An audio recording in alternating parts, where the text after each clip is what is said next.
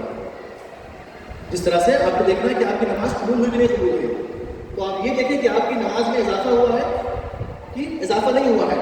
تو آپ اگر آپ ظہر کی نماز وقت سے پڑھ رہے ہیں اور آپ فجر کی نماز وقت سے پڑھنے لگ گئے تو یہ آپ کی نماز قبول ہو رہی ہے. اگر آپ فجر کی نماز وقت سے پڑھ رہے ہیں اور آپ نماز شب کے پابند ہو جائیں، سمجھ لیجیے آپ کی نماز قبول ہو رہی ہے. یہی طریقہ علماء نے بتایا ہے کہ آپ دیکھیں کہ آپ کا فرش اعضاء پہ آنا قبول ہو رہا ہے کہ نہیں. تو آپ دیکھیں کہ جو فرش اعضاء پہ آ رہے ہیں، جس بات کو سن رہے ہیں، اس پر عمل کر رہے ہیں کہ نہیں کر رہے ہیں. جب آپ عمل کرنا شروع ہو جائیں گے تو یقین جانیں کہ اللہ کا آنا قبول ہے، جانا قبول ہے، بیٹھنا قبول ہے. ایک صلوات پڑھ دیں.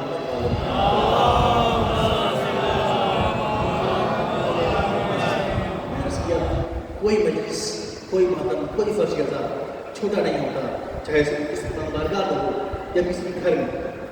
کوئی فرش اعضاء چھوٹا نہیں. کبھی کسی کو کسی فرش اعضاء کو، اس لیے کہ ہر فرش اعضاء پہ کوئی آئے نہ آئے، آپ آئے نہ آئے، حسین کی دوچاری بات وہاں چلی جاتی ہے. ہر فرش اعضاء پر کوئی آئے نہ آئے.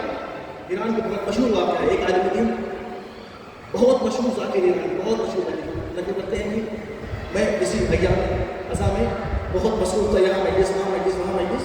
تو میرے پاس دو چھوٹے بچے ہیں، مولانا ہم نے بھی گھر میں مجلس رکھا ہے، آپ لوگوں کو کہتے بیٹا وقت نہیں ہے ہمارے پاس، کیا کریں؟ بس 2 منٹ بسائب پڑھنے چلی جاتی. کب 2 منٹ پڑھیں گے؟ کہاں بس 2 منٹ کا. ٹھیک ہے، ہم آدھا رکھو، میں فلاں کے بعد وقت پڑھنے کے بعد آؤں گا، پھر مجلس پڑھوں گا. بچوں نے اپنا گھر سجایا، فرش اعضاء بچھایا، مولانا آئے، مجلس پڑھا، مسائل پڑھا. جیسے ہی مولانا چاہتے تھے کہ نکلے، ایک مرتبہ بچوں کا مولانا کو تبرک ہے، تھوڑا سا چائے پی لیجیے. یہ تبرک تو تک چائے پی. میں نے کہا بچے ہیں نکال کیا کریں. اب جیسے مولانا نے چائے لیا اور پینا جا رہا ہے، کہتے ہیں چائے ٹھنڈی ہے، ٹھنڈی ہو چکی ہے. مولانا کہتے ہیں کہ میں نے بس دیکھا بچے تھوڑا سا اپنے کام مشغول ہوئے تو میں نے چائے کو بغل میں ڈال دیا اور کپ رکھ کے چلے گئے. کب رکھ کے چلا. وہ کہتے ہیں جب میں تمام مجلس پڑھ کے تھک کے گھر پہنچا، اب میں بستر پر آرام کر رہا تھا کہ ایک مرتبہ سویا تھا، آنکھ لگی کہ میں نے کیا دیکھا خواب میں کہ بی بی فاطمہ زہرا آئی ہے اور گریہ کر رہی ہیں. کہا شہزادی خیریت ہو؟ اس سے کیا غلطی ہو گئی؟ کہا تم نے مجلس پڑھا صحیح ہے، لیکن جس چائے کو تم نے پھینک دیا تھا یہ سوچ کر کہ ٹھنڈی ہو گئی ہے، ان بچوں نے بنایا ہے، اس چائے کو حسین کی دکھیاری ماں نے اپنے ہاتھوں سے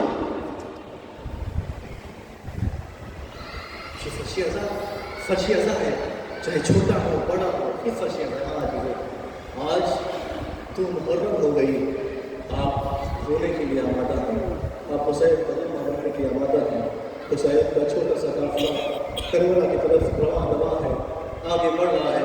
ایک مرتبہ وہ منزل بھی آئی، ایک مرتبہ حسین نے بھیا عباس سے کہا بھیا عباس ذرا دیکھو تو کہ کون سا قافلہ آ رہا ہے.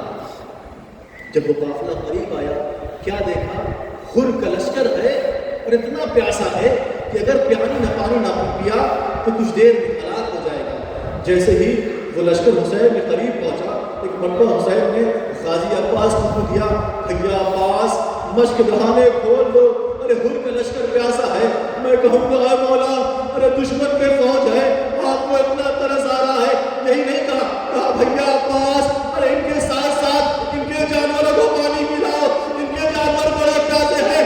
میں کہوں گا اے آقا، ارے دشمن کے ساتھ ساتھ ارے جانوروں کا بھی اتنا خیال، ارے آئی سکینہ ہوگی، ارے صبح عاشور ہوگی، ارے اتنی پیاسی ہوگی، بس سماج کا جملہ ہوگا اللہ تاش بابا ہائے پیاس مارے گا نہیں. جزاکم اللہ خیر الجزا. خدا آپ کو کوئی غم نہ دے سوائے اپنے حسین کے. عزیزو یہ وہ راتیں چل رہی ہیں، کریا کر لو. کیا معلوم اگلے برس ہم رہے نہ رہے، اگلے برس جو زندہ رہے گا وہ حسین پہ کریا کرے گا. رو لو عزیزو، کریا کر لو. عزیزو حسین نے تمام قافلے والوں کو پانی پلایا. ایک مرتبہ حسین پانی پلا رہے تھے کہ حسین کی نگاہ ایک ایسے سپاہی پہ جا کے پڑی جو آگے نہیں بڑھ پا رہا تھا، اور غش کے مارے پیاس اتنی سخت اس کو پریشان کر رہی تھی کہ گر گیا. اس سپاہی کا بیان ہے جیسے حسین نے مجھے دیکھا، آقا خود دوڑے دوڑے آئے اور مجھ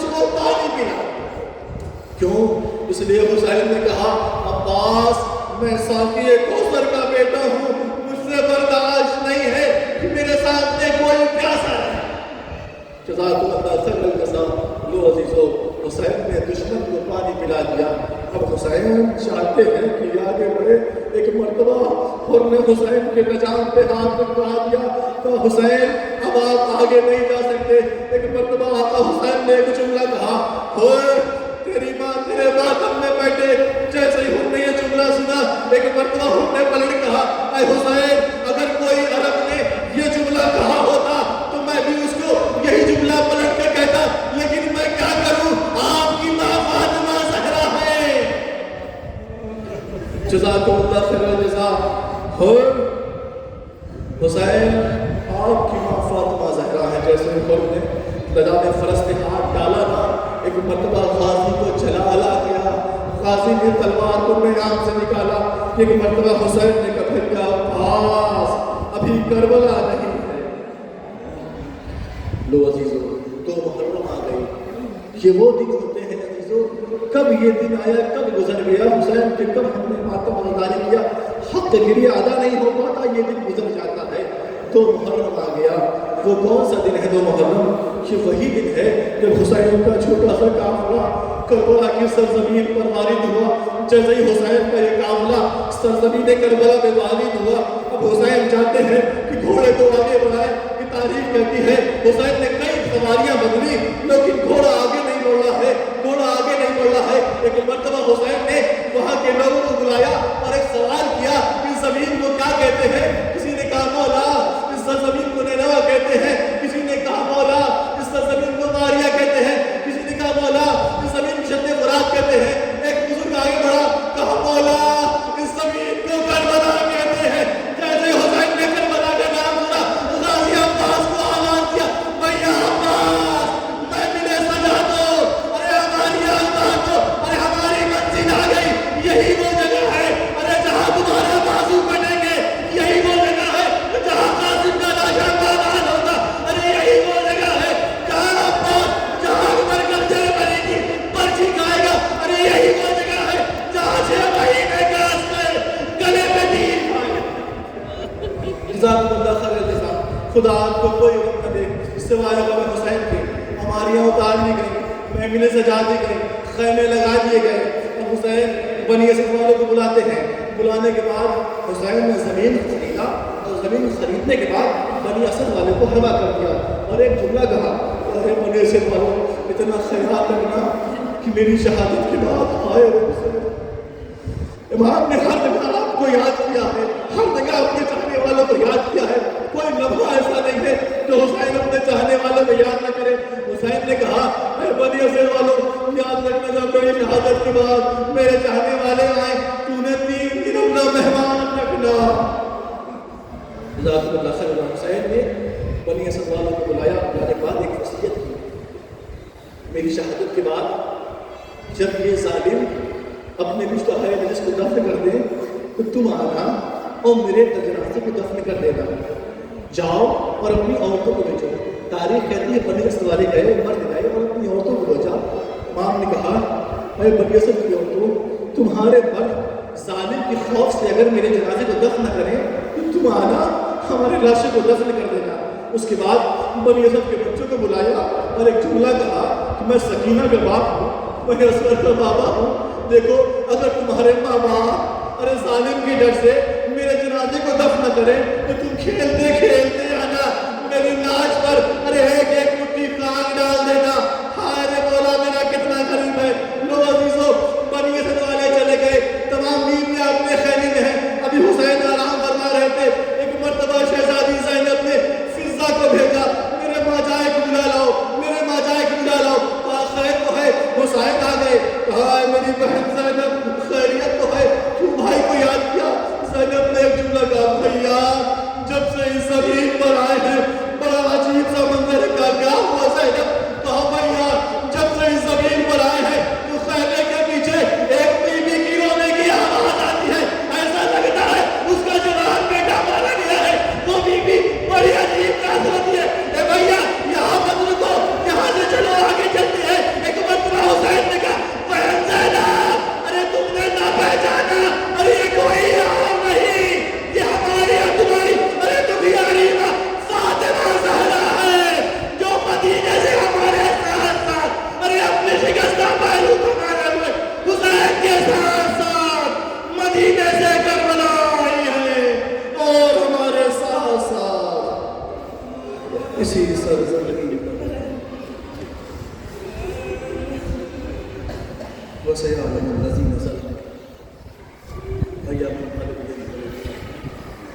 إنا لله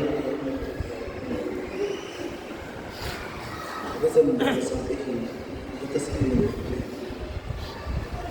رضا رحمت الامت واسطہ اس پر شہزاد واسطہ ہماری اس قریب سی عبادت کو قبول فرما رضا ہم سب کو ویسا بنا دے جیسا ہمارا ایمان چاہتا ہے رضا ہم سب کو حسینی سماج حسینی معاشرہ بنانے کی توفیق عطا فرما رضا ہمارے عمل سے ہمارے ایمان کو خوشگواری فرما رضا ہم جو محروم ہے قرض ادا فرما جو بیمار میں شفا کامل عطا فرما جو پریشان ہیں ان کو شمول فرما رضا ایمان کے ذکر میں تعجیل فرما ان کے محبین میں شمار فرما